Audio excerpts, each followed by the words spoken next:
Halo semuanya, nama aku Chandra. Kalian pasti sudah tahu kan kalau saat ini sedang dilakukan pembangunan ibu kota negara Indonesia yang baru. Namanya IKN Nusantara.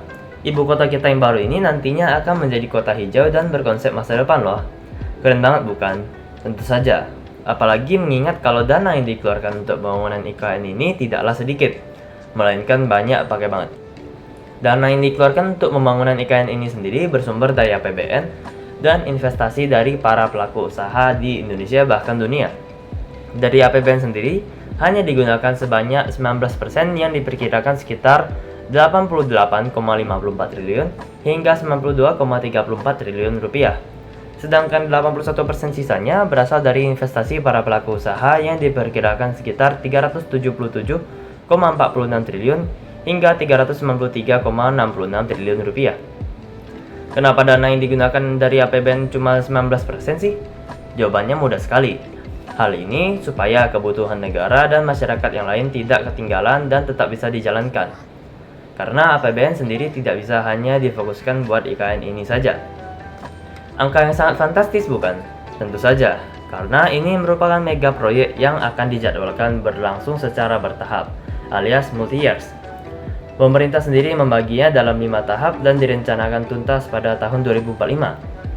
Kelima tahap itu meliputi tahap 1 pada tahun 2022 hingga 2024, tahap 2 pada tahun 2025 hingga 2029, tahap 3 pada tahun 2030 hingga 2034, tahap 4 pada tahun 2035 hingga 2039, dan tahap 5 pada tahun 2040 hingga 2045.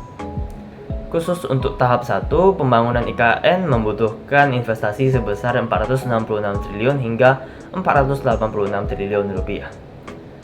Tadi kan sempat kusebut kalau ada pelaku usaha yang berinvestasi untuk pembangunan IKN ini.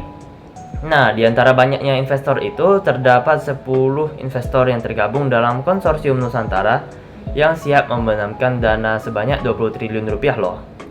Di antaranya ada Agung Sedayu Group, Salim Group, Sinarmas, Pulau Intan, Adaro Group, Barito Pacific, Mulia Group, Astra Group, Kawan Lama Group, dan Alfamart Group.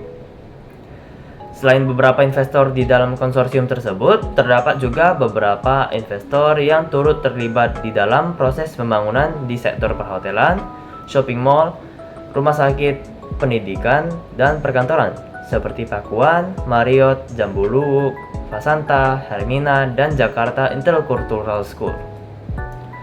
Dari tadi kita bahas IKN terus. Emang apa saja sih manfaat yang bakal dirasakan oleh kita dari pembangunan IKN ini? Oh, jelas banyak dong.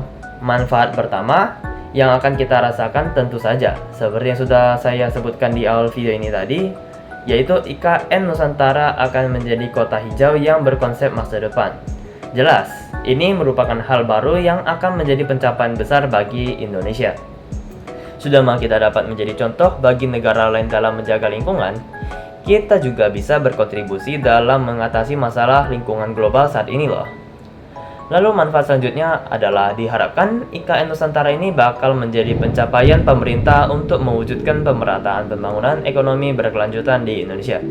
Alasannya ya jelas, dengan letak geografisnya yang berada tepat di tengah bentang kepulauan NKRI, IKN Nusantara memiliki potensi yang besar untuk hadir sebagai kutub pertumbuhan ekonomi nasional. Selain potensi besarnya dalam mendukung perekonomian nasional, kehadiran IKN Nusantara pun diyakini akan membawa dampak yang signifikan dalam konstelasi regional Kalimantan.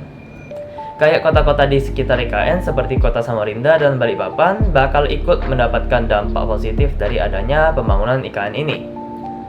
Dan manfaat yang ketiga adalah ya seperti yang kita tahu.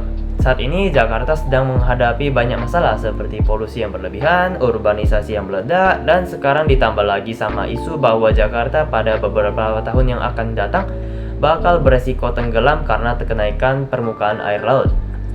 Wih, tentunya berat banget dong beban yang sedang ditanggung oleh Jakarta saat ini. Makanya, diharapkan dengan adanya IKN ini, nantinya beban Jakarta sebagai pusat pemerintahan dan pusat bisnis akan berkurang, dan lambat laun bisa memperbaiki lingkungannya menjadi lebih baik lagi. Nah, itulah analisis aku mengenai realisasi APBN 2023 dalam pembangunan Ibu Kota Negara Nusantara. Kalau dari yang disampaikan oleh Pak Presiden Jokowi sih saat ini pembangunan IKN sudah mencapai sekitar 40%. Jadi gak sabar nih tunggu hasil jadinya IKN nanti. Semoga dengan banyaknya dana yang sudah dikeluarkan untuk pembangunan IKN ini hasilnya akan sesuai dengan apa yang kita harapkan ya. Jangan sampai mega proyek ini akan malah menimbulkan kerugian terhadap negara kita. Kita juga sebagai masyarakat Indonesia perlu ikut serta dalam menciptakan generasi muda Indonesia yang cerdas dan mampu berpikir kritis.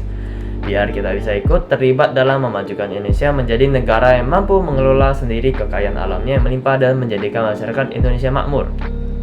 Bayangkan kalau kita nantinya bisa memproduksi sendiri teknologi-teknologi yang berkualitas dan bisa kita ekspor ke negara-negara lain. Pastinya akan menambah keuntungan dari negara kita kan? Makanya, ayo kita generasi muda Indonesia jangan pernah berhenti untuk belajar dan tetap optimis untuk membangun Indonesia menjadi negara yang maju.